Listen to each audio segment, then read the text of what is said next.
Apa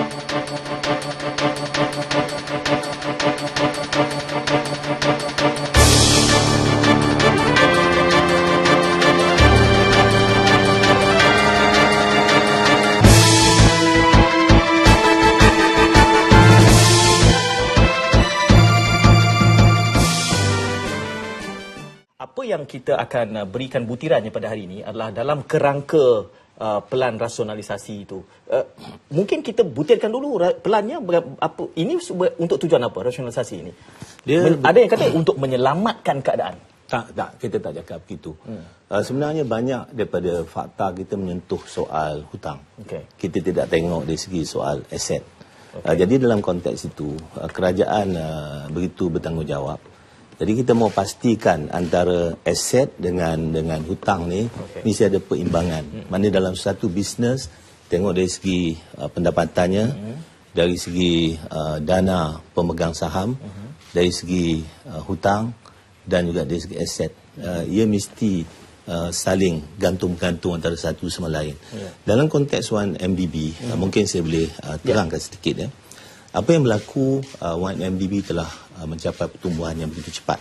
Dalam tempoh 6 tahun saja, ia telah memiliki aset begitu tinggi. Itu pertama. Kedua, daripada segi struktur kewangannya.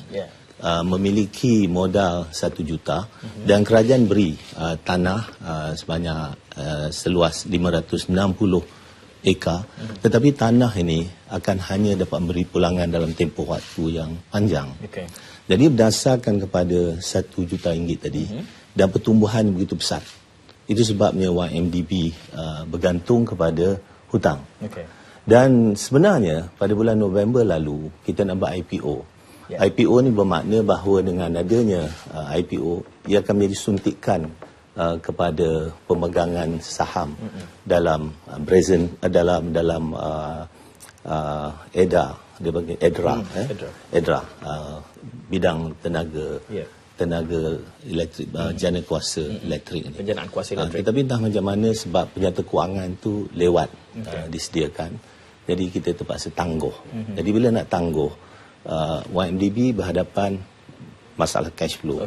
Bagaimana nak melaksanakan projek 3B yang telah dimenangi oleh pihak 1MDB.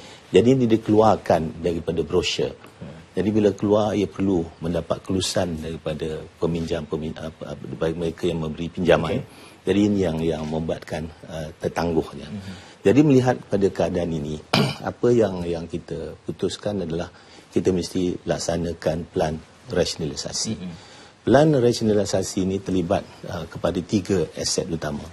Pertama, aset kewangan. Aset kewangan 1MDB ada 16 bilion lebih kurang.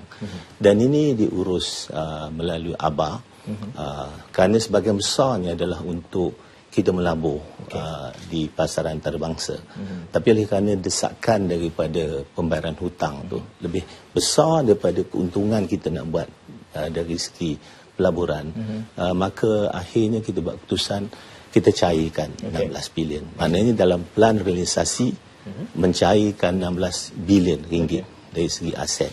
Dan ini akan dapat membayar hutang sebanyak 16 bilion ringgit. Dan ini yang kita tanda tangan dengan IPIC. IPIC ini adalah IPIC ini ia adalah sebuah syarikat sovereign wealth kepada kerajaan Abu Dhabi dan syarikatnya ABA mempunyai pelaburan yang begitu besar. Jadi ini akan bermula minggu ini melalui yang 1 bilion ringgit yang kata tak ada duit dulu. Kemudian kita kata ada funds units yang telah dibeli oleh ABA. Sepatutnya ABA bayar kita bulan Ogos, tetapi kita putuskan supaya cepatkan sikit. Kita nak bayar hutang salah sebuah institusi kewangan. Kemudian kedua, kita melihat kepada EDRA. EDRA ni mempunyai kapasiti yang begitu tinggi. Nilainya tinggi, minat syarikat-syarikat begitu tinggi untuk memilikinya. Jadi kita putuskan nanti kita lakukan monetization ke atas EDRA, di mana kita akan dapat 2 sumber kewangan. Satu melalui equity-nya. Mana equity kita ambil 30%, 70% kita bagi ke pihak pemegang saham baru. Jadi itu lebih kurang 5 bilion. Kemudian hutangnya ada dalam 11 lebih kurang. Setelah ditolak itu jadi 12, kemudian kita akan tolak daripada kutipan tadi. Tinggal 11. Jadi di situ ada 16 bilion lagi tolak di hutang. Kemudian tanah kita TRX dengan tanah bandar Malaysia tu kita akan pegang 40%. 40%. Di situ kita akan dapat juga sumber kewangan. Kalau TRX kalau ikut daripada segi kita punya penilaian, dia punya nilai sekarang adalah 7 bilion. Manakala bandar Malaysia tu 11 bilion, kalau campur 16, dia jadi lebih 18 bilion. Kalau 40% kita akan dapat dalam 48, 36 bilion. Jadi ini semua akan digunakan untuk bayar hutang. Jadi dengan itu hutangnya akan jadi begitu kecil. Jadi jadi sustainable. Datuk Seri, akhirnya dalam kerangka rasionalisasi itu berapa yang revenue yang akan didapati, dan ianya bertujuan semata-mata untuk menyelesaikan hutang atau bagaimana untuk tujuan rasionalisasi? Ia bertujuan untuk selesaikan hutang. Ya. Maknanya hutang jumlahnya yang dijangkakan melalui proses keseluruhannya?